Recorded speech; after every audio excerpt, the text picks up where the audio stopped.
Hi, folks. This is Dr. Don. This is week 7. So we're nearing the end of the term and your final project. I've been looking at your Module 6 submissions, and most of them are okay, but some missed the mark, and we're going to have to do some additional work. I want to go back over and let's walk through what we're supposed to do for Module 6 again, and then we'll talk about Module 7 submission and then your final submission. Okay.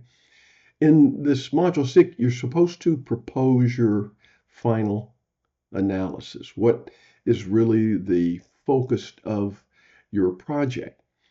And it starts out with, what question do you want to answer?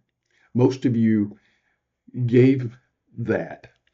And then we've got, what statistical test you're going to use to answer that question. That's where we start to get into some problems. And you can remember, we've just got 4 types of tests in this course that you can use. The one sample t-test, where you compare an average, a mean, to some benchmark value. Okay. An independent samples t-test, you've got 2 groups of some kind, and you want to compare those averages, those means, to see if they're the same, if they're different. Is one greater than the other? Remember, that's a directional hypothesis, which is a little more complicated. And then we've got the related samples or paired samples, similar to the 2-sample t-test. Again, we're trying to look to see if there's been a significant change in the averages of 2 groups, 2 samples. And then finally, we've got the regression analysis. This is a linear regression. There are other types of regression. Some of you ask questions that you would need to use a logarithmic regression, which we don't cover in this class. It's a lot more complicated. So, but it's when we are trying to predict the value of one quantitative variable from one or more other quantitative variables. Okay. Then you're supposed to explain why you chose that test, identifying your independent, dependent, and control variable if you're using the dependent samples or related samples test. And then state the hypotheses. Remember, the hypotheses, we have a null, which is no difference, nothing going on, no change, equal. It's that format. And the null has to be that. It cannot be a greater than or less than. Okay. It can be a greater than or equal or a less than an equal. It's always got to be a form of equality. Your alternative is where you have, I think A is greater than B or B is less than A. That's where your hypothesis would be the less than symbol or greater than symbol or not equal symbol. The null must always be a form of equality.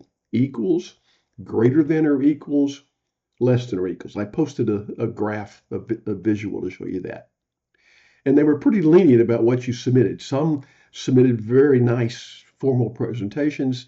Some, you know, handful of notes that were very hard to understand. And then I'll be giving those grades back today. Let's look at what comes next, because I think that's where some of you are missing it.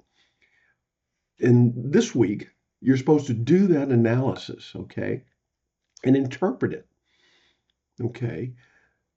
Do the statistical analysis you proposed. What's the interpretation? Were your results statistically significant?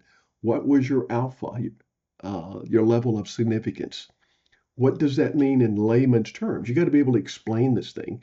And then you got to come up with the what I call the so what. You ran this test, you got an answer, so what? You know, they say propose some uh, next steps, but you had a question. What are you going to do with results? What do the results tell you? How can you use them? Okay, so that's what you'll be doing next. And I'll, again, the similar sort of a review. This is all leading to the final part where you make a presentation. And I think some of you haven't really thought about that. They say this thing's supposed to be brief, 10 to 15 minutes. In my opinion, that's going to be a real stretch for most of you. Okay. Um, I think you should really shoot for 5 to 7 minutes, or, in another class I teach that does something very similar here, 3 to 5 minutes gives students ample time to explain, their project and what they tested and what they found and what their conclusions are. So, shoot for 5 minutes. Uh, 10 to 15, you're going to be just walking all over yourself. So, uh, maybe, one or two of you may have something that's that complex that you could actually use effectively that long. But most of you, 5 to 6 minutes would be good. You got to summarize the scenario. Again, what are you trying to determine? Why are you interested in it? Where did your data come from? Summarize the data, descriptive statistics, a graphic, and then explain the statistical test you run, interpret the results. And then again, that's the so what. And then these next steps. And they want you to prepare, do this formally, write a script for your video and stick to it. And it says you've got to submit that. So just be aware of that. You got to write this out.